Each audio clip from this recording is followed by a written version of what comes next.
Bonjour à tous, bienvenue à ce nouveau podcast. Aujourd'hui, on va essayer de trouver qui a tué le CrossFit. Rigole. C'est un jeu. C'est un jeu. Il faudra trouver quelle arme et quel endroit. La barre d'haltéro, c'était Jonas.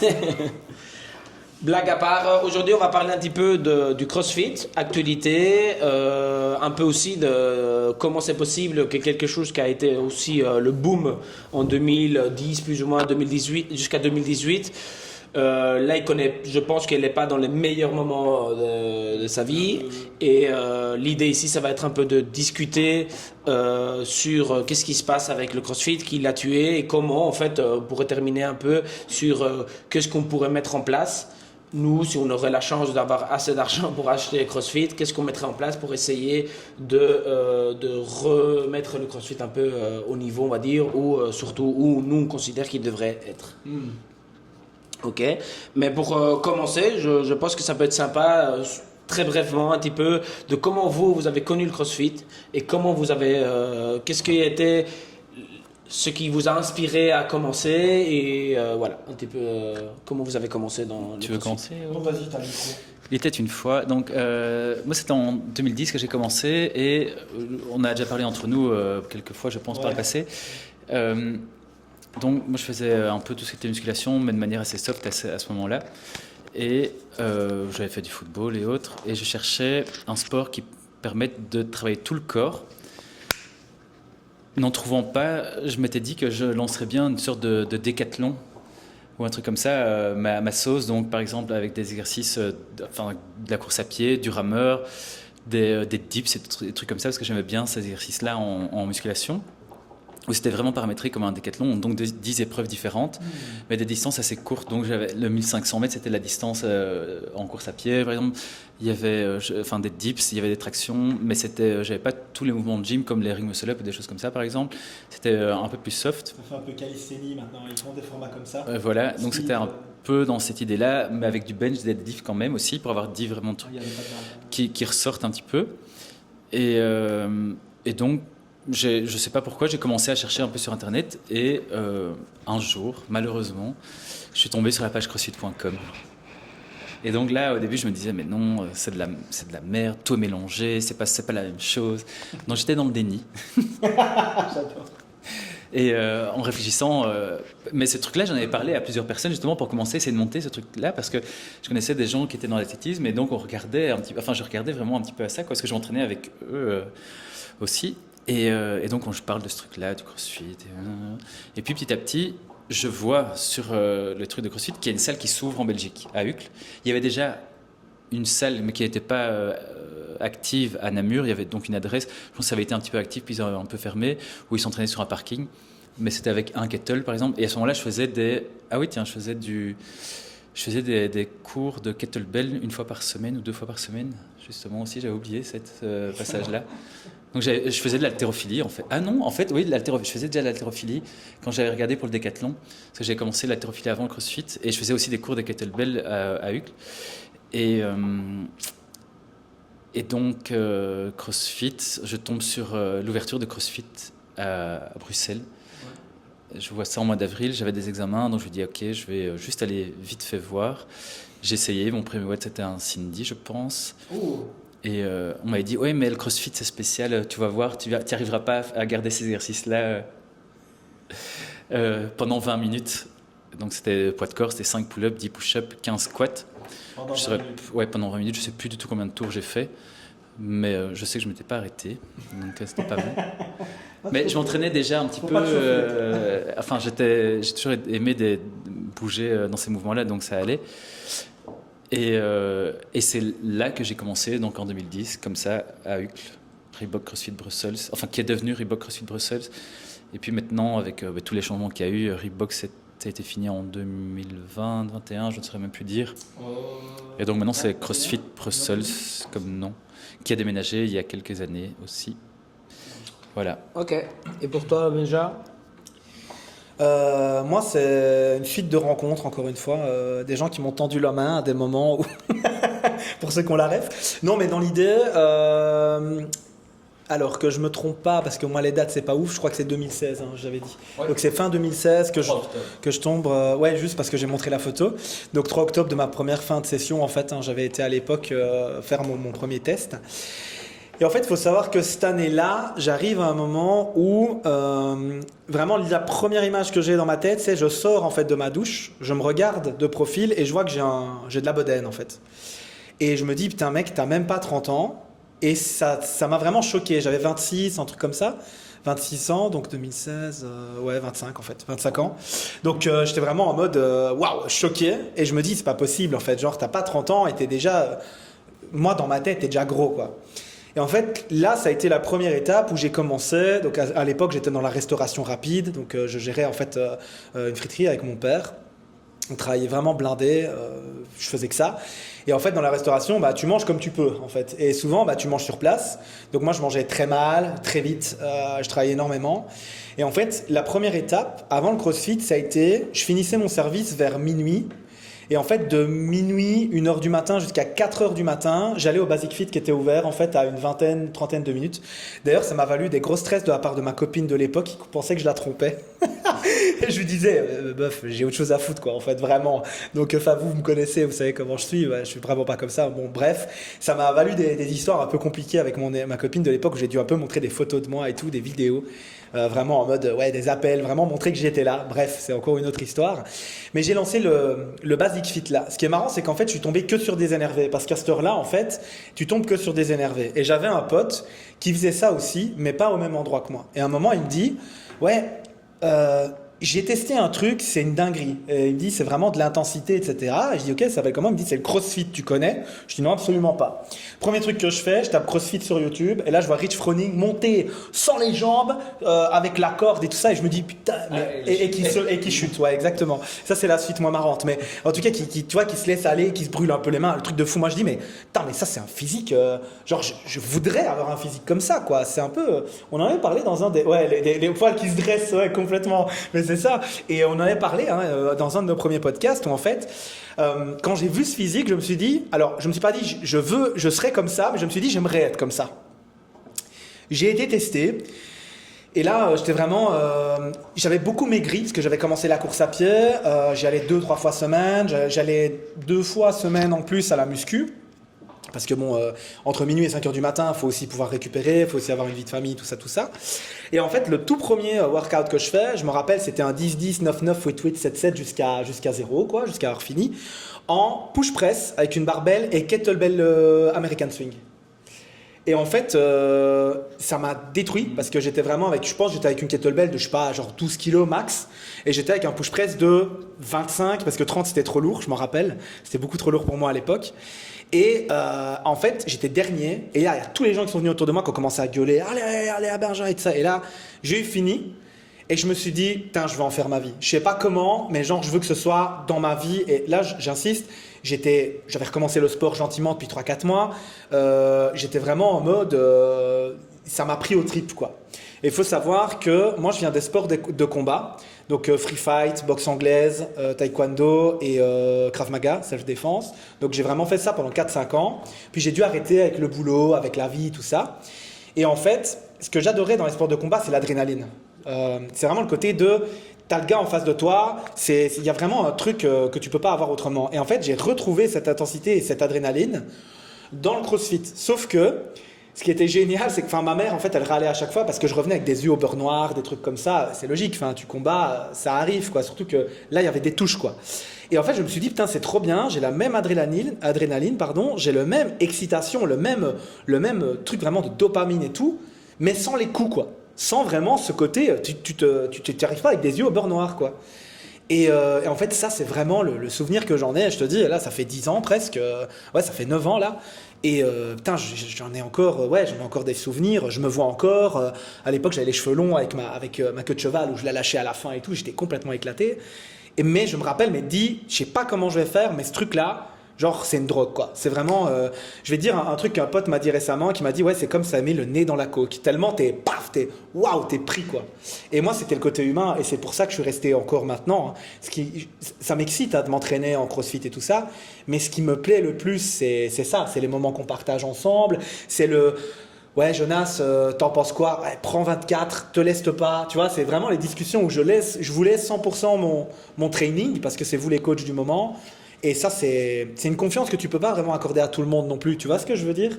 Et un autre truc aussi, puis j'aurais terminé avec ça, c'est le côté bienveillance. C'est-à-dire qu'au CrossFit, j'avais vraiment le plaisir de rencontrer des gens qui amenaient du positif. Je disais toujours un petit peu, ton meilleur ami, quand il t'appelle, c'est rarement pour te dire que tout va bien dans sa vie, en fait. Souvent, il y a un problème, et c'est OK.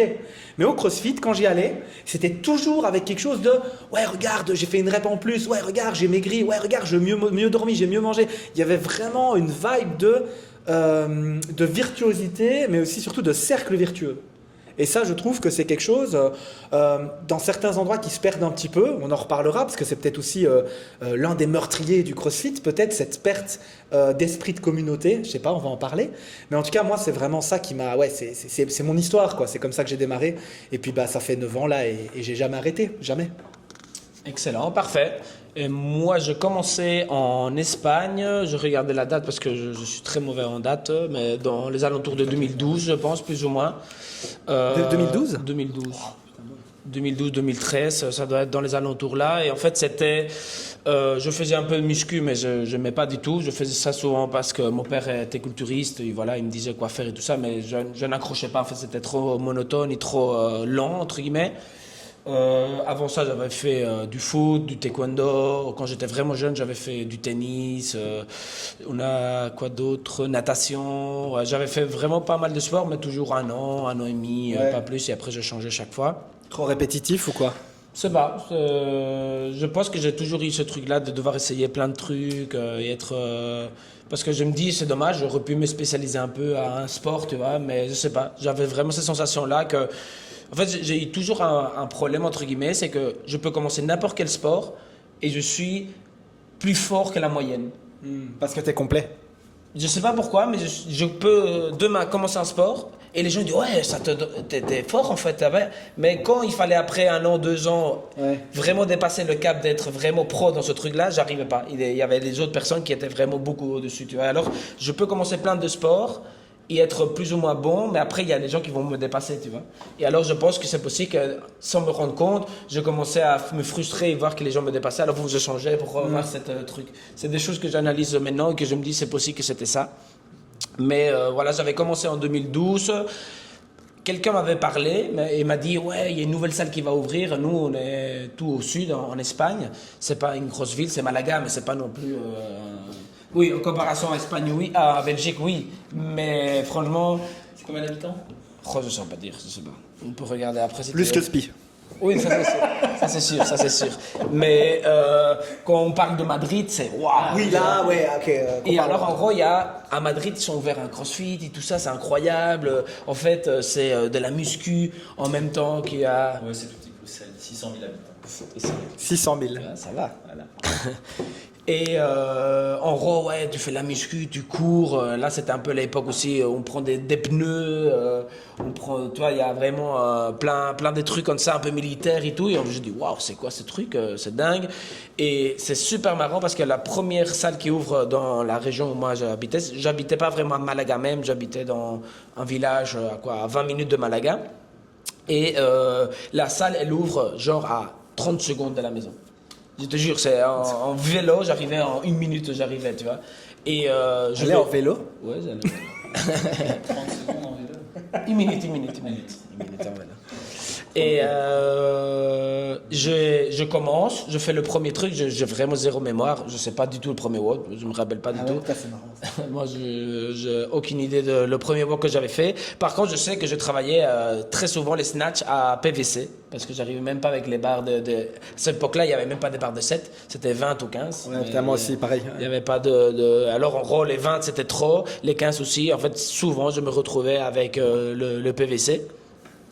Et j'accrochais super vite, c'était super cool parce que mes 3 potes qu'on s'entendait super bien accrochaient aussi. Alors en fait on allait en mode vraiment potes, on commençait, et en fait tous les jours c'était un nouveau truc, tu vois, c'était vraiment cette sensation. La découverte. Ouais, chaque fois. C'est comme les sorties quasiment. C'est la même émulation que les sorties entre potes. Ouais, totalement. Mais en fait, c'est assez marrant, mais ça tombe plus ou moins dans le moment qu'on sortait aussi, qu'on commençait à faire la fête et tout. C'est vrai que c'était un peu le moment et c'était cool parce que on faisait la fête, mais derrière ça, après il y avait le CrossFit, on a évolué là, on commençait à faire. Avant de commencer les compètes de CrossFit, c'était plus des courses d'obstacles.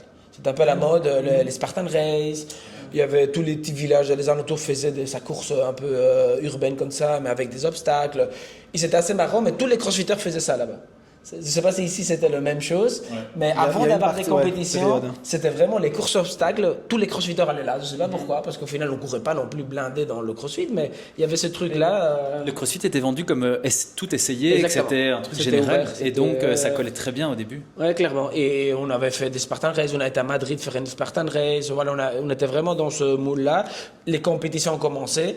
Et moi j'ai kiffé la première compétition que j'ai fait, j'ai vraiment kiffé parce que j'étais toujours très mince et tout ça, mais j'avais vraiment un peu, il me sauvait, c'était le mental, et je voyais dépasser des fois des gens qui étaient 3 fois plus forts que moi, mais je les dépassais grâce à mon mental que je tenais, tu vois, et ça m'avait fait vraiment, j'avais les yeux, j'étais vraiment adrénaline pure, tu vois, c'était vraiment excitant et c'était vraiment cool.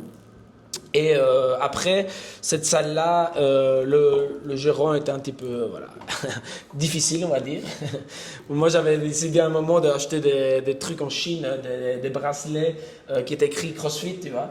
Et, en rigolant, je vendais ça à 50 centimes à les gens et tout ça. Et le gérant m'a dit, ici, le seul qui fait du business, c'est moi, ok? Donc maintenant, les membres vont venir tester jeunesse comme ça en lançant des business. Et là, j'ai fait, ok, pardon, c'est des bracelets à 50 centimes que je les achète à 45. Tu vois, déjà, jeune entrepreneur. Moi, je retiens ça, tu vois. Jeune entrepreneur, déjà.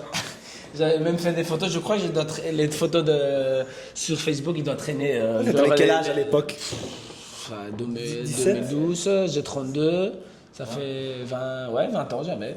20 ans. 20 ans. Ouais, c'était 3 bracelets noirs, roses et blancs. Je me rappelle très bien. Bref. C'était pas Power Balance. C'était pas les trucs. Non. C'était un truc tout bidon, 45 centimes. Vraiment un truc en Chine. Bref, j'ai dû arrêter mon premier business. C'était la chute. Mais c'est là où j'ai appris à tomber et relever. J'avais investi 10 euros. Des pots de bilan. Bref, on a avec le groupe d'amis, on commençait à être un peu, on râlait un peu de l'owner. Il était un peu très protectif, tu vois, il protégeait beaucoup. Esprit fermé. Ouais, vraiment très fermé, etc. Quoi? Okay. Ça nous rappelle des souvenirs. Et à ce moment-là, il y a eu une autre box qui n'était pas affiliée. C'était un peu Ici, c'est pas si souvent que ça. Il y a, mais en Espagne, c'est vraiment où il y a de plus de non affiliés. Ah ouais? Quand j'avais fait mon Level 1, je discutais avec les profs. Et justement, il y avait une prof là-bas qui était espagnole.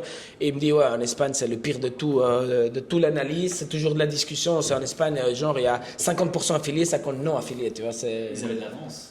Oui. Ouais, totalement. L'esprit de contradiction que j'ai, ça doit venir de l'Espagne, du coup. Ça doit venir de là. Et on a commencé là, et en fait, là, j'ai vraiment adoré parce que ça ressemble très souvent à ici. En fait, l'heure de travail, l'heure de cours était pris complet, tu vois. C'était vraiment 1 heure de travail. Nous, on sortait de là-bas, on a dit, ouais, là, on a bossé vraiment, avec plus les explications et tout ça, on a vraiment bossé 50 minutes, 45 minutes, vraiment.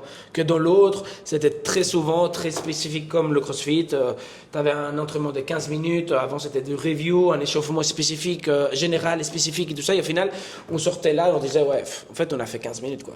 Et en fait, ça nous attirait plus de vraiment avoir 1 heure totalement productive. À ce moment-là, c'était pas très typique encore les free access. Il y avait pas vraiment, la place n'était pas assez et tout ça, et on était vraiment toujours dans les cours, etc. Et bref, après on est resté dans cette box-là. Je m'entends super bien avec l'owner, et c'est assez marrant, mais lui, son slogan que ça fait 3 ans que je suis retourné là-bas, je veux dire, et j'avais vu son slogan, j'avais jamais remarqué. Et en fait, c'est de la préparation physique générale. Ça, c'était écrit. Et c'est marrant parce que c'est ça qu'on essaie de mettre ici en avant et tout ça. Et j'ai dit, putain, je me souviens même pas d'avoir lu ça. Et là, j'essaye de créer quelque chose qui a vraiment la même chose que où j'avais commencé. C'est assez cool. On est construit par les expériences du passé, hein. C'est Totalement. intéressant, même de manière inconsciente. On en parlait Totalement, encore tantôt. Totalement. Et lui, il était soudeur, mais soudeur plongeur. En gros, il allait dans les pays du Nord, mais il rentrait dans des bazars. Ah ouais. Il me disait qu'il faisait ça avec sa main, il la voyait pas. Même malheureusement, les hanches pétées, plein de trucs. Mais grâce à la force, grâce à le renfort, tu le vois, il est super balèze. C'est un super prof, un super gars, vraiment super. T'allais dire quelque chose? Une bêtise. Ah, ok. Parce que j'en connais, je sais plus qui faisait ça aussi comme boulot, mais c'est une vraie crasse pour réserver ses watts du coup, quand tu as une liste d'attente et que tu dois passer, enfin dans les autres systèmes. Comme- Mais un plongeur soudeur, c'était H5 qui en avait. Je Ou sais c'est pas. ici, je sais plus. Et donc, ils ne savaient jamais réserver leur watt de la journée quand ça changeait, quand la liste d'attente ne passait pas en priorité par rapport au premier. Ok. Et donc, il allait jamais au cours. Ok. Triste Mais- histoire. Après toi, tu parles là alors des gens qui ont comme boulot ça, tous les semaines, ils font ça. Oui. Ok, parce que lui, en fait, c'était super cool. Le mec, il travaillait seulement 2 mois dans l'année. Ah oui, Et c'est bien. il arrivait à gagner pour toute Mais l'année. aux États-Unis, il y a une antenne comme ça qui fait plus de 200 mètres et le mec il Ah ouais. monte 2 fois par an Ouais. dessus et il a un salaire complet. Il est heureusement qu'ils Faut sont bien pas en arrêt maladie quoi le jour de travail.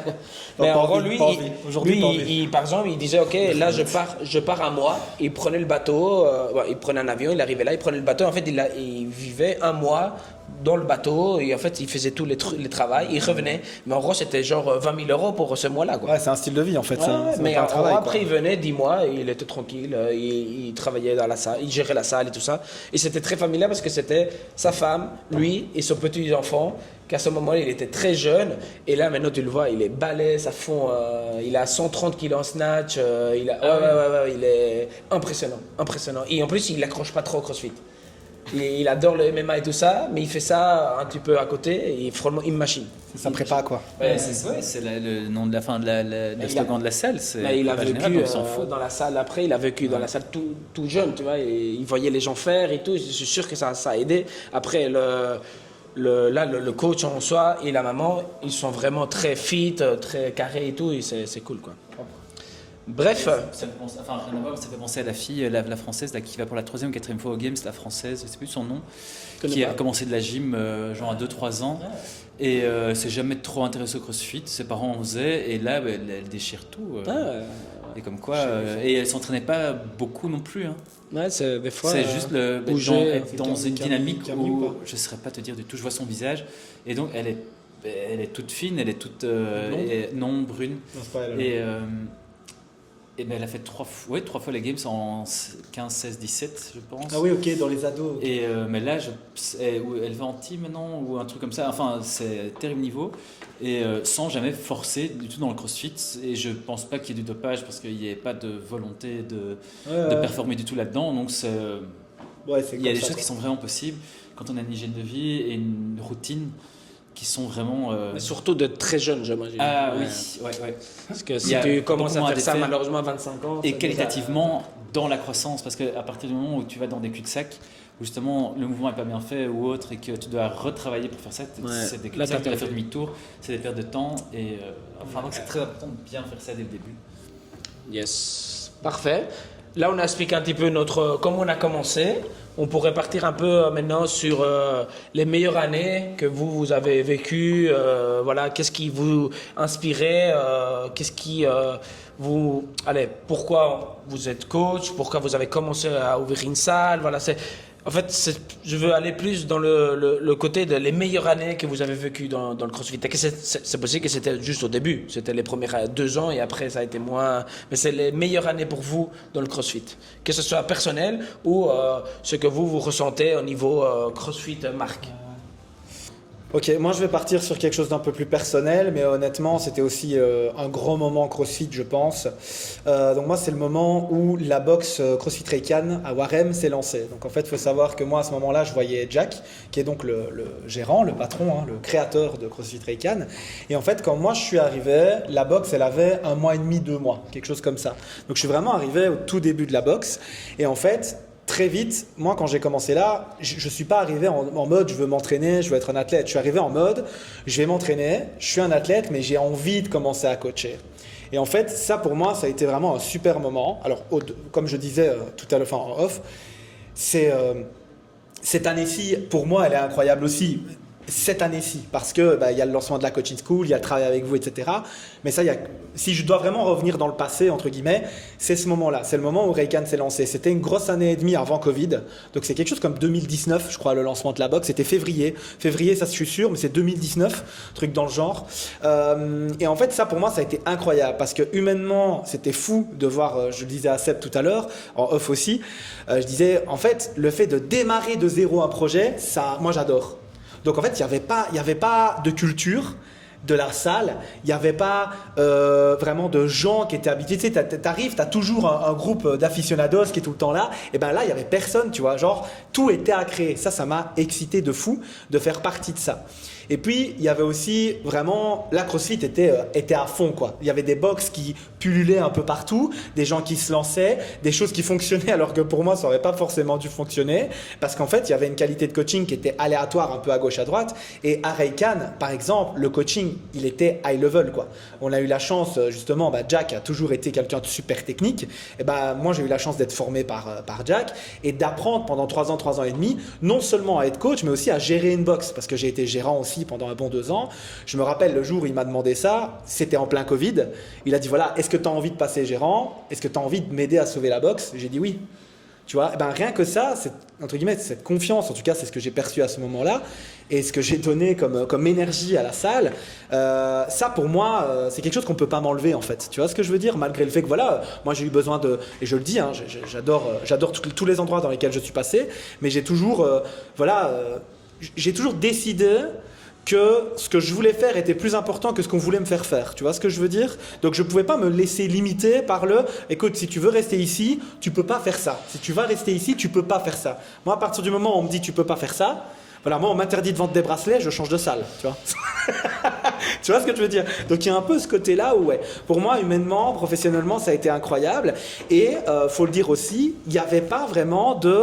Alors j'aime pas ce mot, mais je vais quand même l'utiliser. Il n'y avait pas vraiment de concurrence. C'est-à-dire que pour moi, la Hyrox est un très gros concurrent de CrossFit. On voit aussi, et ça, voilà, c'est dommage, mais je vois aussi des coachs Hyrox qui reprennent du travail des coachs CrossFit.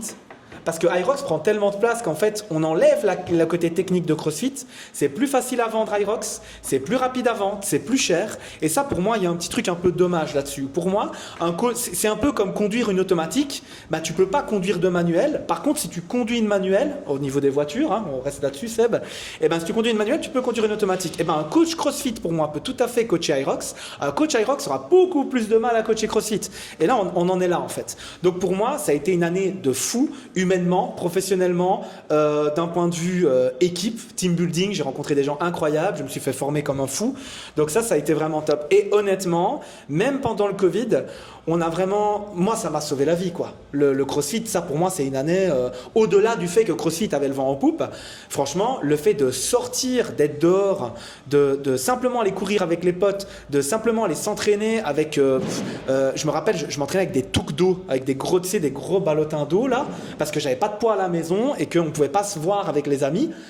Puis à un moment, on en a eu marre, on s'est vu dans les terrains un peu communaux et tout ça, pour pas se faire engueuler. Encore, des fois, la police venait en mode « ouais, on est désolé, mais on doit vous dire de garder des distances ». Voilà, il y a eu de tout avec le Covid. Mais en fait, moi, c'est marrant, hein, mais ce que je retiens sur toutes ces années-là, si je dois ressortir une année, c'est vraiment les années Reikan, particulièrement Covid. Parce qu'en fait, là, pour moi, se rebeller, c'était plus qu'un choix, c'était un devoir.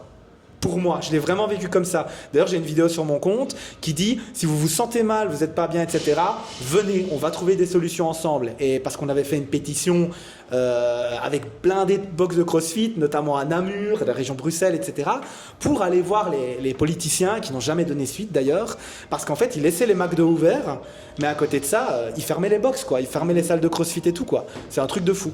Donc moi, c'est vraiment voilà, je sais pas si c'est vraiment ce que tu voulais, mais c'est ce qui ressort le plus. C'est le moment personnel pour toi, complètement. Truc, voir si c'est aussi personnel ou c'est plus le CrossFit marque, ça peut être dans un les peu deux des sens. Donc, par exemple, moi, c'était ce qui m'excitait fort au début, c'était le côté underground. C'était vraiment des entraînements dans des garages, des vieux trucs où personne n'était au courant. C'était vraiment brut au niveau force, au niveau de plein de choses.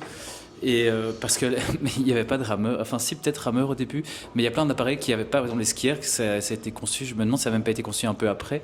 En tout cas, les premiers skiers, ça ressemblait pas du tout à ça. Et la phrase typique qu'il y avait dans les salles, c'était ici il n'y a pas de machines, c'est nous les machines. Ouais, exactement. C'était typique. Don't use it, become one. Ouais, C'était ouais c'est ça. C'était, enfin, don't use a machine, become one. un truc comme ça, ouais. Pas de miroir. En fait, c'était des rebelles. En fait, c'était contre en fait, tout c'était le l'esprit système. rebelle qui était super chouette. Et aussi au niveau, physique, dans les performances, c'était. On peut, on peut courir à telle vitesse, on peut soulever tel poids, on peut mélanger. Ça cassait tous les mythes des niveaux filières énergétiques. Ouais. C'était vraiment pas le bad boy, mais celui qui allait contre toutes les grosses théories. Voilà, là, vraiment un rebelle. Maintenant, les gens qui c'est possible qu'ils commencent le CrossFit depuis un an, c'est possible que pour eux c'est normal de courir et faire des poids juste après. Ouais. Mais à ce moment-là, c'était impossible. C'était genre, vous êtes con, c'est pas possible. C'est pas bon, on va se péter, il y a plein de trucs qui vont pas. C'était fou, ouais. C'était à combien de temps ça? Ça, c'était en 2010-2011. C'est fou, hein? C'était inconcevable de mélanger et alors c'était justement, vous allez voir dans 10 ans, que ce soit pour les enfants ou n'importe quoi, il y avait toutes ces théories justement que les poids c'était mauvais pour les articulations, que ça ralentissait, que ça empêchait la croissance, ouais. Et enfin il y a plein de théories qui sont véhiculées par des gens qui ne sont pas compétents. Et donc ça c'était hyper excitant au début, puis il y a eu l'aspect sportif qui s'est développé, qui était déjà présent, mais par exemple pour regarder les games c'était quasi impossible, il fallait regarder sur YouTube de la nuit je pense, ou en différé, mais c'était très compliqué. La première année où on a vraiment su les regarder, c'était 2013 ou 2014, c'était passé sur ESPN je pense, et donc le côté commercial était super bien, et ce qui était super sexy aussi, il y a bien sûr le physique d'un crossfitter que je trouvais, parce que j'ai pas mentionné l'intérêt qu'il y avait quand je cherchais un sport qui travaillait tout à l'heure, et ça c'était un athlète équilibré au niveau force-performance, physiquement ça me plaisait bien aussi, et il y avait de nouveau ce côté californien avec soleil, plage, culture du physique, haut standard au niveau nutrition, parce que la côte ouest c'est un peu un peu tout ça aussi, et c'était hyper, ça me plaisait à mort, et donc j'ai justement été 2 fois aux Games quand c'était à Los Angeles, et à partir du moment où ils ont changé de lieu, j'ai perdu, moi ça c'est déjà descendu un petit peu, ouais. Ça a brisé le petit côté rêve sexy, je trouve un petit peu, et puis en 2016 ou 2017 ils ont arrêté les régionales, ou enfin dans ces eaux-là, et là ça a encore un petit peu plombé. L'idée c'est parler positif, hein. Pardon? Tout ce qui est CrossFit positif. Mais justement, du coup, moi, c'est cette période là où de 2010 à 2016-17, c'est monté crescendo. Et puis, j'ai le sentiment que, et c'était pour des mauvaises raisons qu'ils ont coupé, parce qu'ils disaient que c'était financièrement, c'était pas intéressant, etc. Mais moi, j'ai eu toute j'ai vraiment, c'est monté, et que ce soit l'aspect underground que je disais qui m'a vraiment plu, et que l'approche commerciale m'a également plu. Il y a eu vraiment, c'était exponentiel au niveau évolution, que ce soit des salles, au niveau popularité. Et justement, c'est à partir de ces années-là où il a commencé à avoir de plus en plus de femmes dans le CrossFit. Déjà aux États-Unis, il y avait plus de femmes que d'hommes, mais ce qui n'était pas le cas ici. Et ce qui me plaît énormément, c'est que ça permet de connecter des gens qui sont beaucoup plus bruts aussi, dans l'état d'esprit. Ouais. Parce qu'on peut il y avait, je crois que j'avais mis même sur mon truc de Facebook, sexy in the street, et c'est freak in the gym, un truc comme ça. Mais un peu ce double visage, et ça c'était super bien. Et alors, la dernière fois que j'avais été aux Games, il y avait déjà le CrossFit à New York et autres, et tu voyais vraiment tous les gens de tout ce qui est business, tout ça, qui était vraiment attiré par ça, parce que ça permettait d'être hyper rentable au niveau du temps, ça permettait d'avoir les résultats rapides, et d'avoir un mode de vie qui était, c'est un mode de vie haut niveau, moi je trouve. C'est être haut partout, il y a moyen d'être haut dans l'aspect professionnel, dans le niveau sportif, et ça permettait tout ça. Donc pour toi, c'est tes meilleurs souvenirs, quoi. Ça, c'est vraiment jusque-là. Puis, j'ai un petit peu arrêté aussi le côté compétition et d'autres choses. Donc, je me suis réinventé un petit peu. Mais moi, c'est vraiment les 7 très belles années. Ouais, propre, hein, 7 ans. Hein. Parfait, excellent. Mais moi, j'ai jamais été très games. Moi, c'est pas quelque chose que je dis, ouais, ce moment-là de games. Moi, j'ai jamais vu les games. J'ai vu des vidéos comme ça, mais j'ai jamais été très attiré par ça. Je trouve que les meilleures années pour moi, ça a été les premiers 5 ans, je pense, où moi j'ai participé, où tu découvres tous les exercices, où tu as vraiment plein de nouvelles expériences, tu vas évoluer ton corps, tu vas évoluer tes charges, etc. C'est là pour moi les meilleures années. Mais voilà, comme je dis, j'ai pas eu vraiment la sensation de voir, comme par exemple pour toi, qu'il y a eu vraiment une montée, une descente, etc. dans tout ce qui est games. Parce que je n'étais pas non plus jamais très... En fait, malheureusement, je pense que si moi je voulais voir des compétitions games et tout ça, je devais voir comme un match de foot, savoir qui gagne, comme ça direct, tu vois. Pas 4 jours à regarder à la télé, j'ai jamais été très de suivre quelque chose pendant beaucoup d'heures dans la journée ou dans le week-end. Et ça, je pense, mais ça on pourra parler après dans la chute en fait, mais je pense que ça pourrait être une petite chose qui a créé un peu la chute plus tard. Ça, tu veux dire d'avoir les 3-4 jours Pour moi, c'est trop long. le Tour de France. Oui. Mais pour moi, les gens pour toi, regardent, ouais. les gens regardent seulement la fin pour moi. Mais je pense que c'est Et un des événements les plus regardés au monde et c'est dans le top 5 avec les Jeux Olympiques, Tour de France et... Je ne sais Ouais. pas. Et tu penses qu'ils regardent toutes les courses? Il y a beaucoup de vieux. Hein. Ouais. Bah, Mais c'est ça, en fait, ça dépend des tranches C'est d'âge, des génération, générations alors. et des trucs. ouais, bah, mon père, par exemple, il regarde toutes les étapes de montagne. Ouais. Mais que de montagne. Parce qu'il dit ça j'adore quoi. Le fait que ça monte. Et après, il est fan de vélo. J'aime bien aussi. Je regarde aussi, quand je peux, j'adore. C'est Mais vrai? je regarde jamais, mais j'adore. Ouais. Pour moi, c'est le côté bulle. Ouais, ok. Top. Par exemple, moi, je peux comprendre, par exemple, un Roland Garros, 2 semaines. Par contre, c'est seulement, oui, les gens regardent quart de finale, demi-finale, finale. Ah oui, oui. C'est les seuls réellement où il y a vraiment le truc explose. Mais tous les autres matchs, c'est très, voilà, résumé, etc. Ouais. Et je pense qu'ils pourraient trouver une manière d'être plus dans cette génération-là, etc. Mais bref, on peut parler de ça dans la chute. Mais pour moi, voilà, les meilleures années, pour moi, personnellement, c'était vraiment au début, quand j'ai appris beaucoup de choses, beaucoup d'expériences. Mais j'ai jamais été super accroché en mode à la marque CrossFit, dire, ouais, j'ai accroché au côté rebelle. C'était vraiment rebelle. Tout le monde me disait, mais non, fais pas ça, c'est pas logique, courir et faire ça, etc. Et en fait, c'était un peu dire, mais moi, je me sens bien et je m'en fous un petit peu de ce que vous dites. Moi, je me sens bien et je pense pas que tu aies raison. Et en fait, c'est ça qui est cool, c'est que maintenant, en fait, ça a basculé tout. Maintenant, c'est un peu comme si tout était logique. Et personne ne rend ça à CrossFit. Parce que c'est CrossFit qui a fait ça.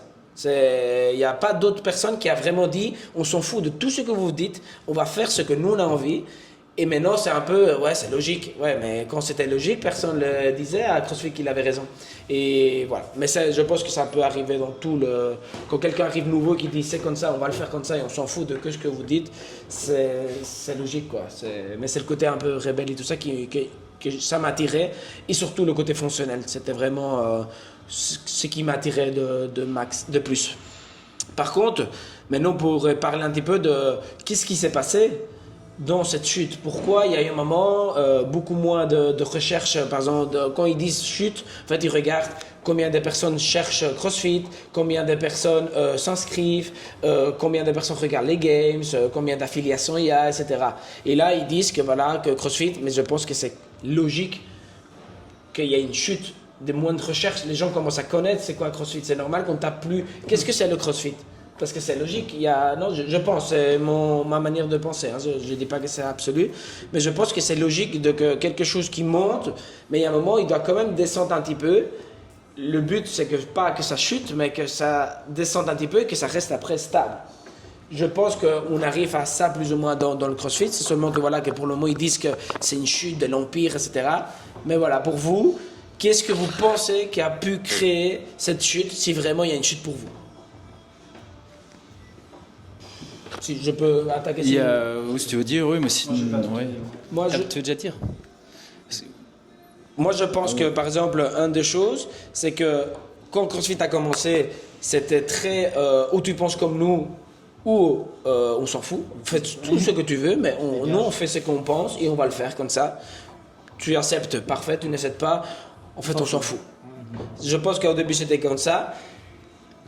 Au niveau business, je pense qu'ils se sont dit ok, c'est bien d'avoir une idée, c'est bien d'être fermé, mais il faut plus de monde. Tu vois, au niveau business, on veut que plus de personnes le fassent. Alors je pense qu'ils ont essayé d'ouvrir un peu l'esprit dans le sens de tout le monde peut faire. Essayer en fait de convaincre les gens. J'ai l'impression d'essayer d'être plus inclusif, ou plus ouvrir un peu au monde. Et je pense que là ils sont perdus un petit peu parce que je pense que en fait, il y avait un mix entre des gens qui faisaient du CrossFit pour faire des CrossFit Games et des gens qui faisaient du CrossFit pour faire du CrossFit dans une salle. Et pour moi, c'est vraiment là où il y a eu la grosse différence parce que tu voyais en même temps une maman faire des ring row, on appelle ça CrossFit, et à côté de ça, tu vois quelqu'un qui fait des tractions de barres à lesté ou pas lesté avec 100 kilos en snatch, etc. Et en fait, il n'y a pas vraiment cohérence. Tu vois, à un moment, tu peux te poser la question, mais c'est quoi CrossFit? C'est ça ou c'est ça? Parce que si on dit que CrossFit c'est tout, c'est pas non plus valable pour moi. Tu vois, et c'est là que c'est difficile. Et moi, je me suis rendu compte que quelqu'un me pose la question, qu'est-ce que c'est CrossFit? Même si ça fait 12 ans, c'est difficile en fait à expliquer encore c'est quoi CrossFit. Mouvement fonctionnel constamment varié, effectué à hauteur sensée relative. Ça c'est bien à nous qu'on connaît. C'est nous, mais c'est ça. Mais quelqu'un qui vient de l'extérieur, moi des fois j'ai du mal à réexpliquer le CrossFit parce qu'il dit ouais mais ça veut dire quoi fonctionnel? Ouais alors ça veut dire, tu vois, j'ai l'impression en fait qu'il n'y a pas vraiment une définition claire que tout le monde, un enfant de 8 ans puisse comprendre. Moi c'est marrant parce que quand j'essaie d'expliquer ça, je dis en fait voilà il y a 3 points, c'est le cardio, le travail de gym donc poids du corps, suspension ou bouger avec ton corps et du travail de poids, donc on va prendre des charges. Dumbbell, kettlebell, vraiment des charges extérieures. Et en fait, on va faire des exercices avec ça. Alors moi, c'est ce que j'essaye de dire. Moi, je dis la même chose. Pour essayer d'expliquer, mais c'est vrai que comme tu dis, la définition, parce que on en rigole, mais la définition que je viens de donner, c'est la définition officielle du CrossFit. Mais c'est vrai que après, il y a toujours des chatouilleux et ils ont raison. C'est quoi un mouvement fonctionnel? Et puis il y en a d'autres qui vont dire, mais ça n'existe pas un mouvement fonctionnel. Et il y en a d'autres qui vont dire, ça n'existe pas un mouvement non fonctionnel. Parce qu'un mouvement a toujours un but. Et donc en fait, tu dis, waouh, ça part en sucette, quoi. Donc ouais, c'est vrai que je pense que c'est un des problèmes de CrossFit, c'est la communication claire. Il n'y a pas vraiment eu de communication claire, quoi. Et puis là, on n'a plus le jeu de la nouveauté. La nouveauté, c'est fini, en fait. Là, Wyrox est à le vent en poupe. Ouais. Pour moi, c'est une des raisons aussi, quoi. Après, j'en ai plein dans la tête aussi, mais vas-y, Seb. Moi, par exemple, un truc qui m'a toujours dérangé dans le CrossFit, c'était, je ne sais pas si c'est au niveau du business, mais n'importe qui peut ouvrir une salle dans certains pays très facilement. Et le Level 1, c'est une initiation au CrossFit et pas un droit à ouvrir une salle. Et il y en a certains, tu as l'impression qu'ils sont sortis avec un master, une maîtrise de ce week-end. Et c'est super bien au niveau business, peut-être. Mais d'un côté, le CrossFit, c'est prendre soin des gens, enfin, c'est prendre soin, faire évoluer et donner cette possibilité-là à n'importe qui.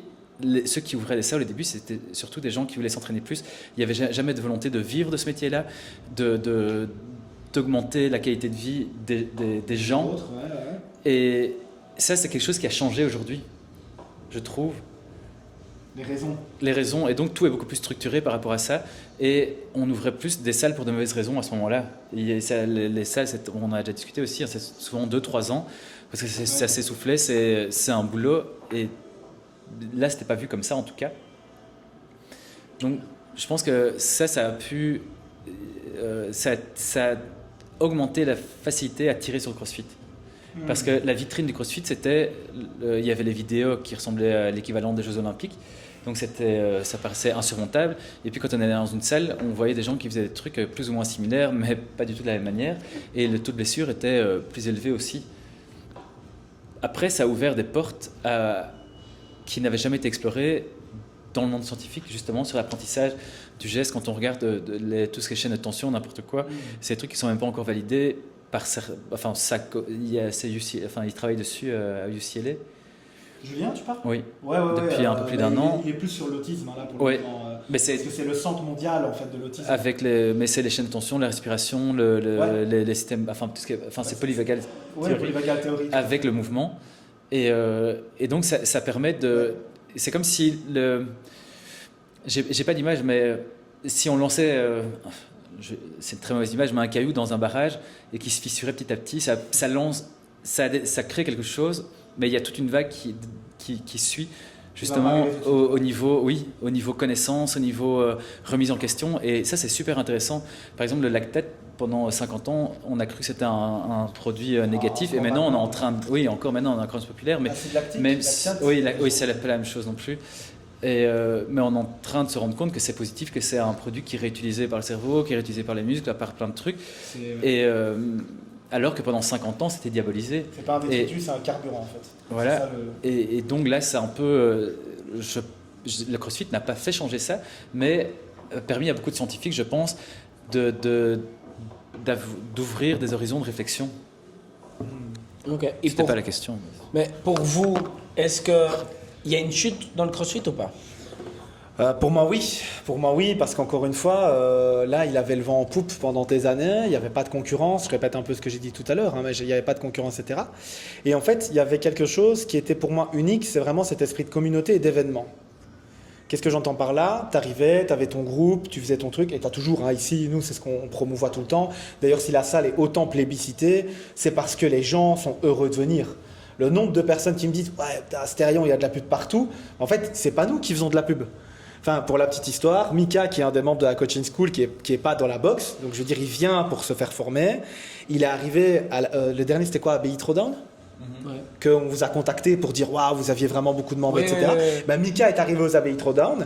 Ben, en fait, il est resté avec les gens d'Astérion. Il a dit le groupe était incroyable, les gens m'ont vu, ils m'ont fait oh, comment tu vas et tout ça. Et en fait, ça, c'est quelque chose qui ne se fake pas. C'est pas quelque chose que tu peux pas faire semblant en fait.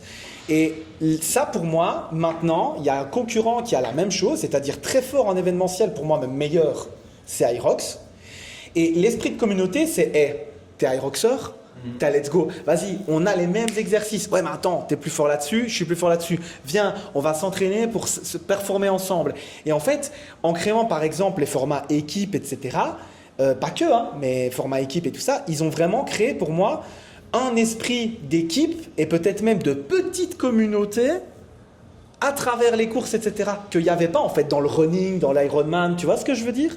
Et donc du coup, pour moi, il est là. C'est vraiment, ils ont joué sur l'événementiel, incroyable, les courses Hyrox. Je ne connais personne qui a été là-bas et qui n'a pas acheté un truc. C'est impossible de pas acheter un truc en fait. Mais ça va de la paire de chaussures au petit pins. Hein. Je veux dire, c'est un truc de fou.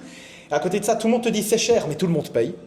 Mais c'est une expérience. C'est ça, c'est une expérience. Ils ont construit un événement qui est une expérience. Et pour moi, ça, nous, on a ça un peu à chaque WOD, mais quand on veut vraiment construire une grosse expérience, etc., ben, tu es vite tributaire de la qualité du lieu, tu es vite tributaire. Et en fait, là, pour moi, comme Hyrox a entre guillemets une tête, c'est l'hydre, vous voyez, il y a la tête pensante qui gère tout le reste, et que, en fait, là, par contre, si CrossFit était une hydre, il y a chaque tête qui est interdépendante, et donc indépendante chacune, mais en fait, du coup, bah, la qualité est super aléatoire. Alors que Hyrox, t'y vas, tu sais que la qualité est là. D'ailleurs, Hyrox est tellement fort là-dessus que maintenant, les trucs de CrossFit, les box de CrossFit, les endroits de CrossFit disent « Ok, on va faire typer Hyrox ». C'est pas un Hyrox parce qu'en fait, c'est comme Hyrox, mais c'est moins lourd, ou c'est avec un autre mouvement à ce moment-là parce qu'on n'a pas la place. Et en fait, bah, là, ils ont repris les codes, quoi. Et la preuve est que maintenant, CrossFit reprend de l'Hyrox pour remettre du vent dans leur voile, quoi. Donc à partir du moment où tu prends, entre guillemets, alors j'aime pas ce mot, j'insiste, mais la concurrence, parce que là pour le moment c'est la concurrence de CrossFit, pour faire en sorte entre guillemets, de récupérer de la vitesse, bah, tu sais qu'en fait il y a un souci, quoi. Nous en fait à Hyrox, on l'a mis dans la box, mais c'est un truc en plus. On est tout à fait OK avec le fait qu'on ait une box de CrossFit, mais on est surtout un endroit qui proposons du fitness à intensité élevée dans cette partie de la salle.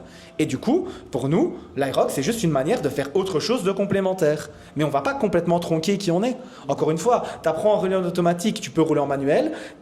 Tu peux pas rouler en manuel, tu apprends à rouler en manuel, tu peux rouler en automatique. Bah là, soyez les plus complémentaires possibles pour essayer d'aider. Mais ouais, après, rien que l'effet de nouveauté et le fait que, d'un point de vue médiatique, l'Hyrox est poussé dans tous les sens. Enfin, Joe, les nouveaux, bon, je dis Joe parce que c'est souvent avec lui que je discute de ça, mais Seb, je suis certain que toi aussi, quand les nouveaux sont là, il y en a beaucoup qui viennent, qui essaient, qui font ouais, CrossFit et tout, qui disent « Et vous avez aussi Hyrox ?»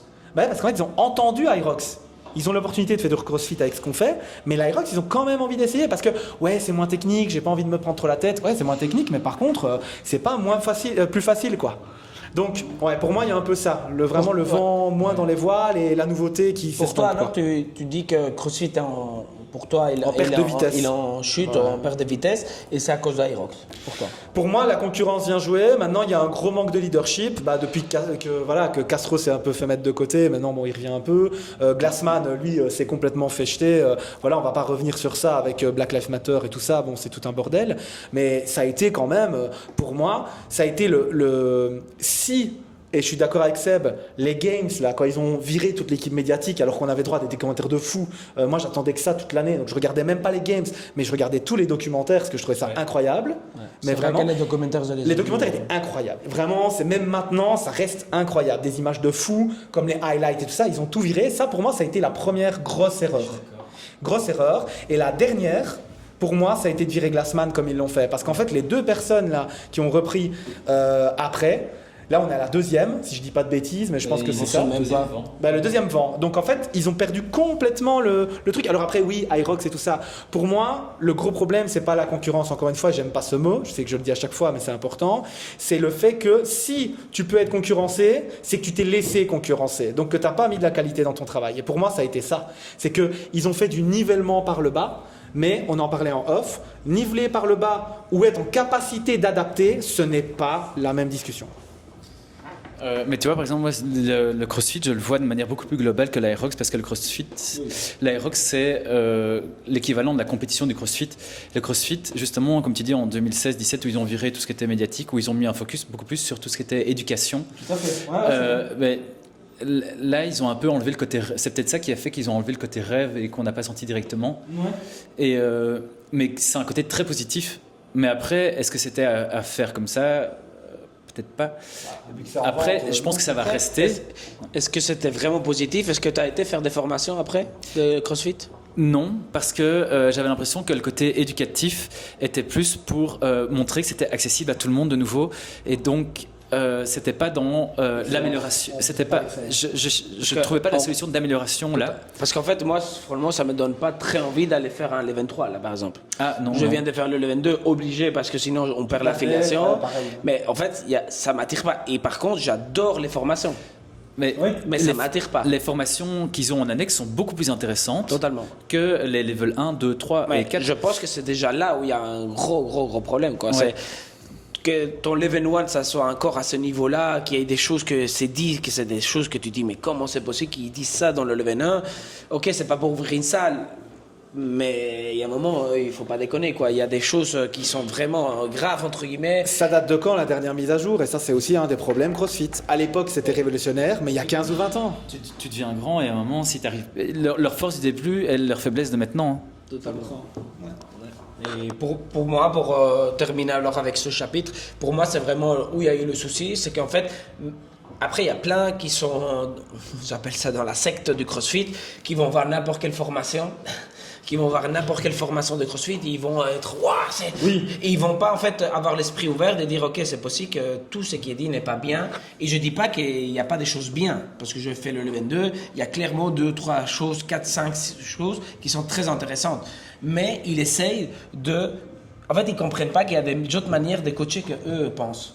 Tu vois, et pour moi, ça c'est une secte. Quand je te dis qu'il faut faire comme ça, c'est comme ça, il n'y a pas d'autre moyen. Sorry, mais non. C'est. Il y a plein d'autres manières d'atteindre. Et en fait, ça ne me donne pas envie. Pour moi, c'est là qu'il y a le gros problème. C'est où tu adores CrossFit, ou tu détestes CrossFit. Et c'est dommage.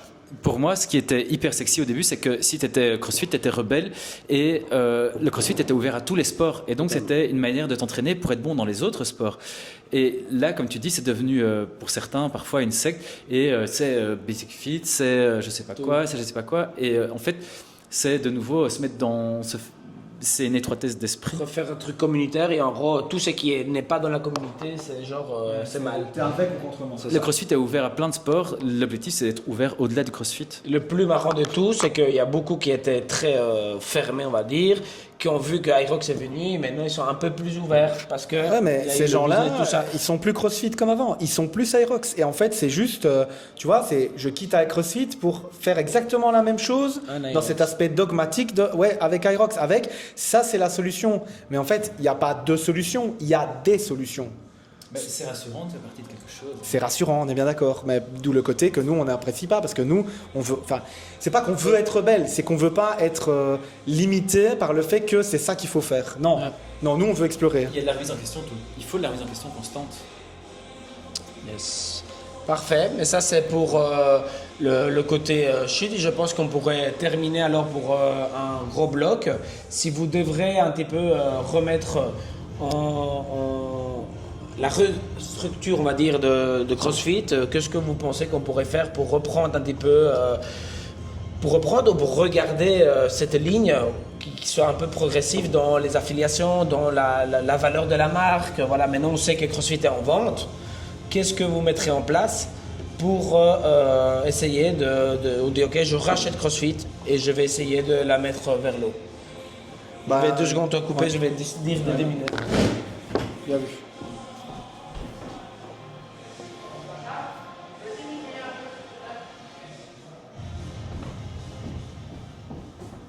Bien vu. Quand tu veux.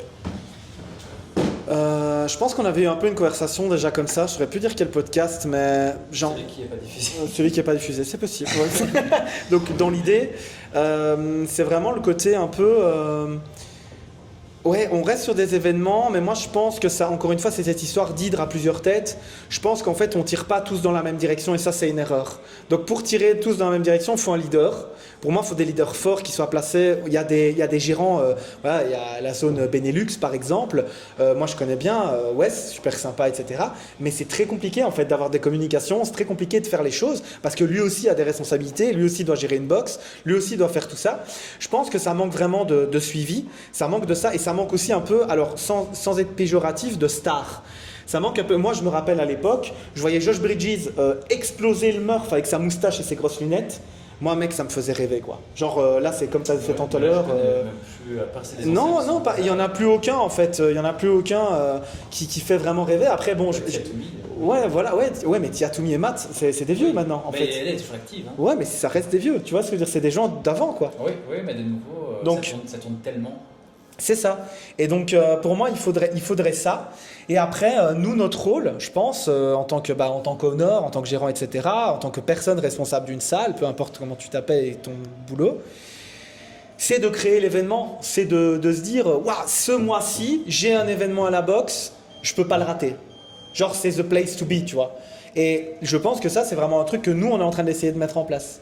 On est en train d'essayer de se dire, ok, il y a des events, maintenant qu'est-ce qu'on fait pour pouvoir boire un verre, même d'eau, hein, c'est pas le but de se détruire, mais c'est vraiment le côté, tiens, viens pas tout seul, viens avec ta femme, viens avec ta famille, viens avec ton mari. Et ça, c'est cool en fait. Je pense que pour moi, ça manque de ça. Et après, il y a donc le côté un peu événement, donc communautaire, le côté leadership à travers la prise de responsabilité, le fait qu'il y ait un peu des leaders d'opinion là qui soient mis en avant. Et puis après, il y a le côté assumer le fait on vise de l'excellence, quoi. C'est pas parce qu'on vise de l'excellence qu'on va pas adapter le travail à quelqu'un qui arrive en obésité, complètement en méforme et sédentaire. On va le faire. Mais en fait, on va l'adapter en ayant quand même pour but qu'ils visent l'excellence, quoi. Et je pense que ça, il y a beaucoup de gens qui confondent, tu sais, un petit peu, encore une fois, cette histoire de nivellement vers le bas. Je pense que il y a eu une sorte de nivellement par le bas. Ça me fait mal de le dire, mais je pense qu'il y a eu une sorte de nivellement par le bas à travers on va être pédagogue, mais du coup, en étant pédagogue, on a enlevé tout le côté, vas-y, on va essayer de faire des trucs de fou. Parce qu'il y a rien à faire. L'événement, il était là, avec l'équipe médiatique, etc. Pelé Games, pareil, il y en a un qui est déclaré positif. Il finit 2e cette année-là. Il vole le podium de Patrick Vellner, que moi j'adore. C'est un gars que j'adore. Il vole son podium. Puis ce mec-là, maintenant, il revient après 4 ou 5 ans. Il fait pareil, il fait 3 2e. Moi, je suis désolé, mais je peux pas regarder un Games en fait avec un mec comme ça. On sait qu'il a triché. Donc là, en fait, pour moi, il y a un manque de leadership, quoi. Il y en a qui diront il a fait sa peine. Moi, je dirais il y a un manque de leadership parce qu'en fait, il y en a. Après, on peut discuter. C'est oui, mais ils sont tous dopés. On sait pas en fait. Mais lui, on est sûr que oui, en fait. Donc, à partir du moment où il y a ça, pour moi, en fait, ça manque de décision franche. Et je pense que, encore une fois, le rôle d'un bon leader, c'est pas d'être compris ou accepté de tout le monde, c'est de faire les choses à sa manière pour les bonnes raisons, mais à sa manière. Et là, les bons resteront en fait. Parce que faire plaisir à n'importe qui, c'est justement ce qui, pour moi, est en grosse partie, pas totalement, mais en grosse partie, une des raisons de la chute, entre guillemets, ou de la perte de vitesse de CrossFit, quoi. Mais c'est marrant parce que pendant que tu parlais, je me disais que justement, par exemple, le football a explosé en popularité sur 20-25 ans. Mais c'est le football. Ah, on parle pas de football? Non. Mais c'est des noms et des visages qui ont fait exploser le football. C'est pas le football qui a explosé lui-même. Oui, tout à fait. Et donc. Mais justement, j'allais partir sur ça. Pardon. Ah merde. Et donc. Mais le CrossFit, compétition, il faudrait un peu ce côté-là faire rêver avec des icônes, comme il y a déjà eu. Justement, par exemple, l'époque dont j'ai parlé, enfin l'époque, il n'y a pas longtemps, on va dire, c'était Froning, c'était Fraser, et après ça tourne et il n'y a plus que le CrossFit. Par contre, dans une salle comme chez nous ou ailleurs, je pense que il y a beaucoup plus de facteurs qui interviennent justement dans la qualité. Donc il y a une volonté de mieux vivre, d'être plus sain, il y a plein de ces paramètres-là, mais il y a beaucoup plus de cases à cocher. Donc il y a tout ce qui est effet société, enfin contact humain, société, plus-value physique, mais il y a peut-être 5 à 10 cases à cocher pour pouvoir créer quelque chose sur du long terme au niveau bien-être. Et c'est plus ça, donc c'est un équilibre entre mental et physique, je pense, qui va faire la différence dans une salle de CrossFit, ou communautaire, on peut l'appeler comme on veut. Et de l'autre côté, il y a l'aspect rêve et tiré vers le haut qui pourrait y avoir avec les compétitions. Et donc, je serais assez tenté de scinder les deux et de justement professionnaliser beaucoup plus ce côté-là. Mais je sais comment rendre ça il y a d'autres sports qui sont assez similaires, qui sont très athlétiques. Donc, il y a moyen de s'inspirer de ça, j'imagine. Clairement pas comme le football, du coup. Oui. Mais oui, il faudrait, je pense, développer plus ce côté-là. Possiblement avoir par exemple des cours réservés à ceux qui veulent faire de la compète, mais en plus en fait. Tu vois, comme tu aurais des cours altéraux. Même dans une salle, il faudrait avoir des icônes de salle. C'est ça, ouais, moi je pense aussi. Et après, est-ce que c'est aussi le rôle, pour moi c'est notre rôle à nous, en tant que coach, en tant que vous, en tant que gérant et créateur de la salle, au-delà de l'aspect athlétique. Hein. Évidemment, athlétique c'est clair, pour moi il faut quand même être en forme, mais par contre c'est ce côté de, viens on assume notre leadership. C'est très personnel et horrible à dire, mais moi, s'il y a un honneur, c'est pas faire un bar muscle-up ou qui veut. Enfin, moi, en tant qu'athlète, si je veux savoir performer et que dans la salle, il n'y a pas un certain niveau qui, je sais, qui va m'inspirer, je vais pas dans cette salle-là. Ouais. Et je peux me faire décrier pour ça, que ce soit dans le football ou n'importe quoi. Je veux aller dans un club où je sais que je vais évoluer, ça va être, je dois avoir meilleur que moi ou qui ait une capacité de m'apprendre. Les standards doivent être hauts. Je veux, oui. Et voilà. Et il y a toute la discipline, il y a plein de valeurs derrière qui titillent et qui font que ça va réveiller quelque chose en moi. Mais s'il n'y a pas ça... Pourquoi tu as une baguette magique en main? Je sais pas. J'ai besoin d'avoir un support. Mais moi, j'allais partir un peu sur ça. Je pense qu'il faudrait, si on veut avoir des personnes qui inspirent dans les games et tout ça, il faudrait en fait déjà professionnaliser le sport. Oui. C'est-à-dire que déjà, il faudrait on arrive à voir que les athlètes de haut niveau arrivent à avoir des contrats, comme par exemple avec le War Project, là, la nouvelle compétition, qui commence à avoir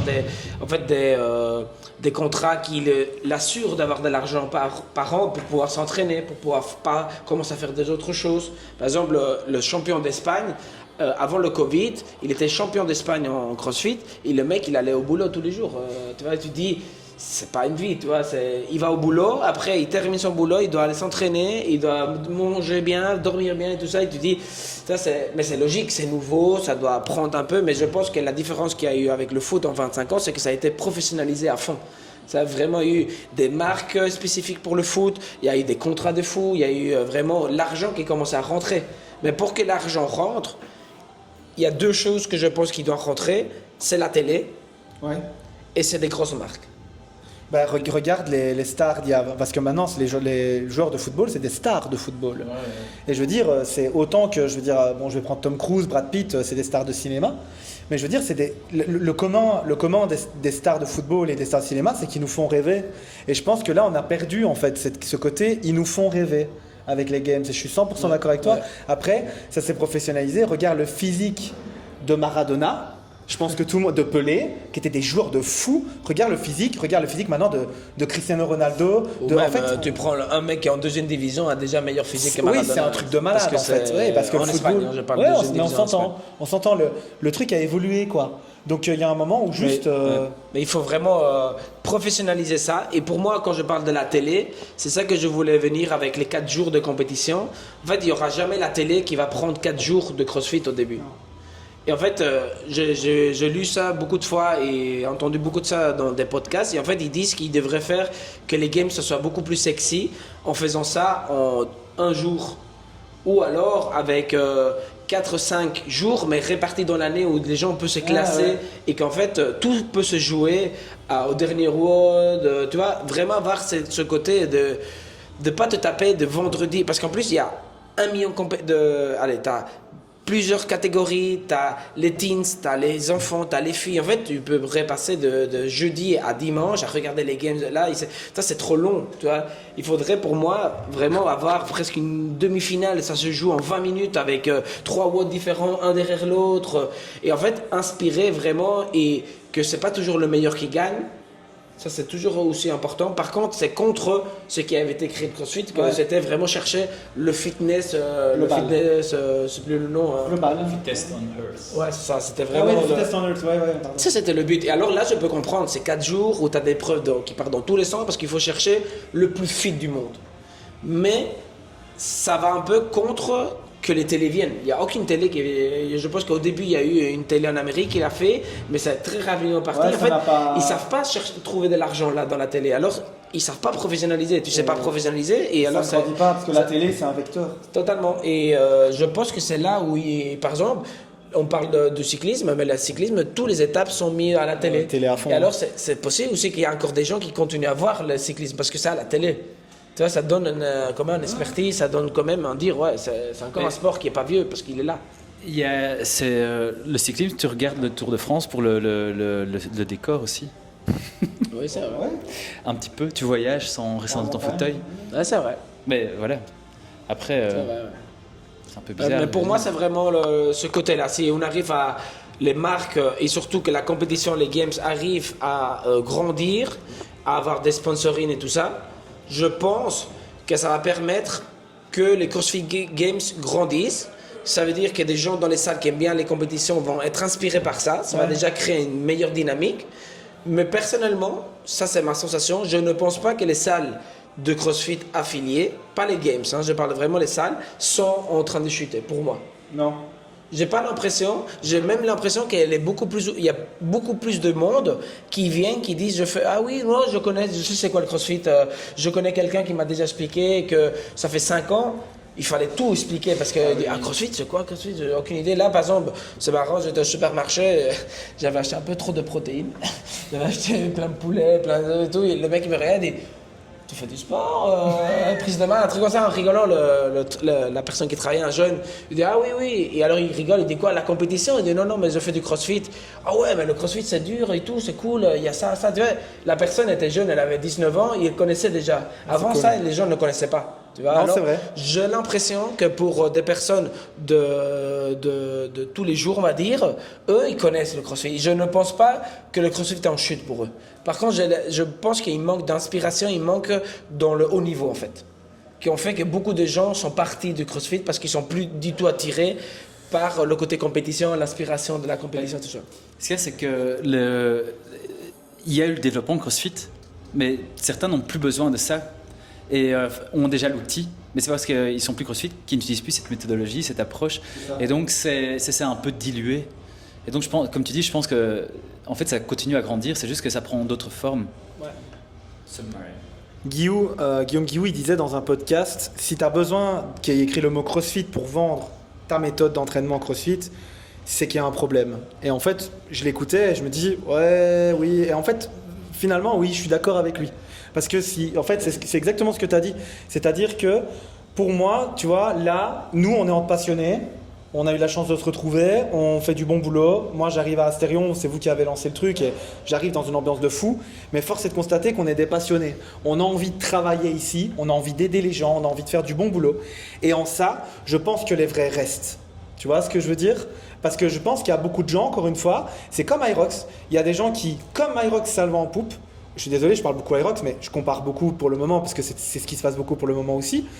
C'est que c'est cool, on va aller dessus. Mais en fait, nous, encore une fois, on utilise ça comme un complément dans notre méthode de travail. Parce qu'en fait, encore une fois, on est peut-être les rebelles du CrossFit. Ça doit être le nom en fait de la salle maintenant, tu vois.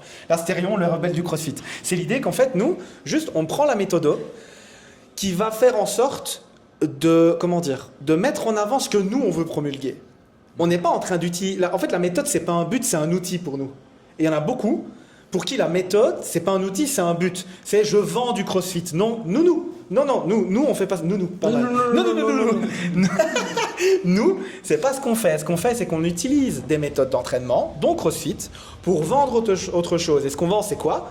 Du coaching de qualité, une envie d'aller chercher l'excellence et la virtuosité, une envie d'accompagnement, une envie d'impacter véritablement les gens sur manger, dormir, vivre, tout ça en fait. Donc à partir du moment où nous, c'est pas un but mais un outil, en fait on change déjà la donne. Et je pense qu'il y a beaucoup de gens qui ont oublié ça.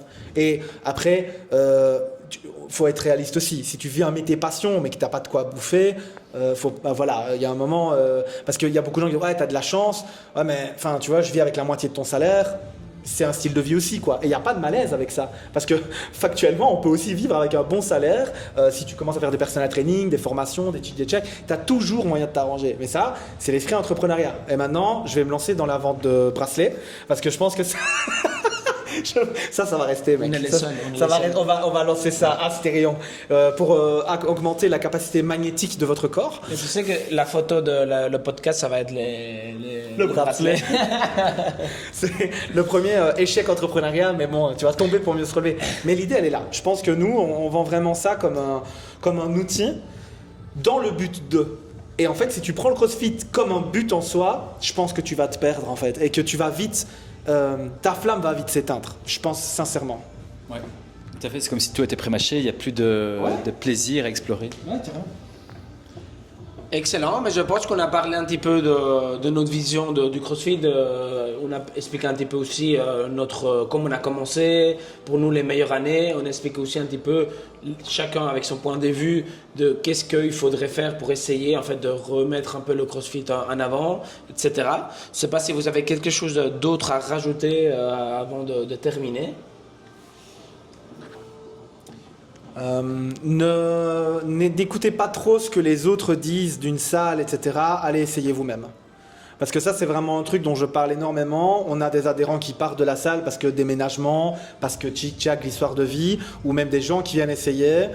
Faites-nous le plaisir de venir essayer chez nous ou chez les autres, parce que une salle, c'est un peu comme un couple en fait. Il faut savoir s'entendre, il faut avoir la même énergie, il faut avoir les mêmes envies. Donc moi, par rapport à tout ce qu'on vient de dire ici, juste si vous avez un doute, écoutez pas ce que le copain, ce que la voisine, ce que la sœur, le frère disent. Allez voir vous-même. Allez voir vous-même, allez tester et n'hésitez pas à faire des drop-in en fait pour voir un petit peu comment ça se passe. Parce qu'encore une fois, le jour où vous êtes dans la bonne salle, c'est exponentiel en fait. Ça peut tout changer en positif bien entendu. Moi je dirais plutôt, enfin aussi, le CrossFit c'est un peu ce qui a été un des précurseurs justement. Il y avait tout ce qui était personal trainer dans les salles et autres choses comme ça, mais ça pas accéléré, enfin je sais pas comment dire. En tout cas ici en Belgique, je trouve que ça a donné une autre image du coaching, de choses qu'il n'y avait pas. Il y avait ça aux États-Unis, il y a beaucoup plus de métiers professionnalisants dans le sport qu'ici. Ici ça le devient et je suis très curieux de voir dans 10 ans ce qu'il va y avoir. Parce que justement, des salles de fitness comme Astérion, il y a du CrossFit, il y a de l'Aerox, il y aura encore d'autres choses. À fond. Et voilà, simplement, je suis très curieux de voir comment ça va évoluer. Mais je pense que c'est un univers qui ne fait que commencer, justement, parce qu'on parlait, c'est de plus en plus centré sur l'humain, sur le bien-être physique et mental. Et ça a énormément d'avenir, je pense. On fait partie de l'aventure en tout cas. Excellent, parfait. Mais je pense qu'on a pu expliquer un petit peu si CrossFit est en train de mourir et si on peut la sauver. Vous, dernière question, vous pensez que CrossFit peut être sauvé? Si il a envie d'être sauvé, oui. Mais en tout cas, ce qui est certain, c'est que notre CrossFit, il est même pas en danger. Mais le nôtre, en fait. Les autres, je sais pas. Mais le nôtre, il est pas en danger. Parce qu'encore une fois, pour nous, c'est un outil pour atteindre notre but. Pas un but en soi. Le CrossFit Sport, ça pourrait mourir, oui. Mais tout ce qui est éducation, il y aura toujours un fond, j'espère, justement avec cet esprit rebelle. Quoique, justement, quand on parlait des levels, des formations ou autres, il reste parfois crampé sur certaines positions. Donc ça dépend un petit peu de cette agilité qu'il pourrait retrouver et remise en question pour pouvoir réaccélérer et être un peu game changer plutôt que asseoir leur autorité. Ouais.